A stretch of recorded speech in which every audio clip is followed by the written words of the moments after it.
অশান্ত প্রকৃতি যেন এলোমেলো করে দিয়েছে সবকিছু।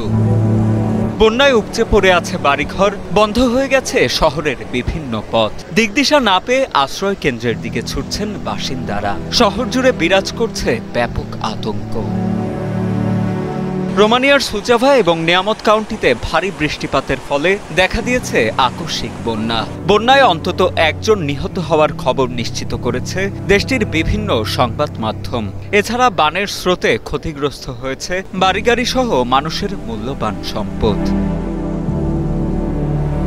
বন্যা পরিস্থিতি এতটাই ভয়াবহ যে নিয়ামত কাউন্টিতে প্রায় ৮৮০ জন মানুষকে নিরাপদ স্থানে সরিয়ে নেওয়া হয়েছে। কাউন্টিতে ২৪৩টি বাড়িঘর বন্যায় ক্ষতিগ্রস্ত হয়েছে। কাউন্টির ডেপুটি প্রিফেক্ট ইউলিয়ান জুগান জানিয়েছেন, উদ্ধারকারী দলগুলো বন্যা কবলিত বাড়িঘর থেকে পানি ও কাদা সরাতে পুরোদমে কাজ করছে। তবে এখনো পর্যন্ত সেখানে কোনো প্রাণহানির খবর পাওয়া যায়নি।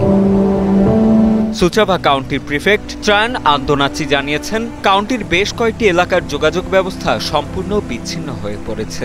মোবাইল নেটওয়ার্ক বিচ্ছিন্ন থাকায় ক্ষয়ক্ষতির সঠিক পরিমাণও অনুমান করা কঠিন হয়ে পড়েছে। ব্রোস্টিনি এলাকা, যেখানে পরিস্থিতি অত্যন্ত সংকটময়, সেখানে স্থলপথে পৌঁছানো সম্ভব না হওয়ায় আকাশপথে 2টি হেলিকপ্টার উদ্ধার কাজে নিয়োজিত রয়েছে।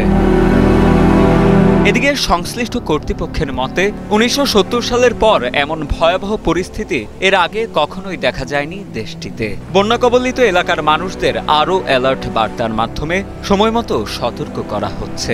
জরুরি সেবার কর্মী, দমকল কর্মী এবং পুলিশের সহায়তায় সবাইকে নিরাপদ স্থানে নিয়ে যাওয়া হচ্ছে। সব মিলিয়ে ভয়ঙ্কর এক পরিস্থিতির মধ্য দিয়ে যাচ্ছে বন্যায় কবলিত এলাকাগুলো।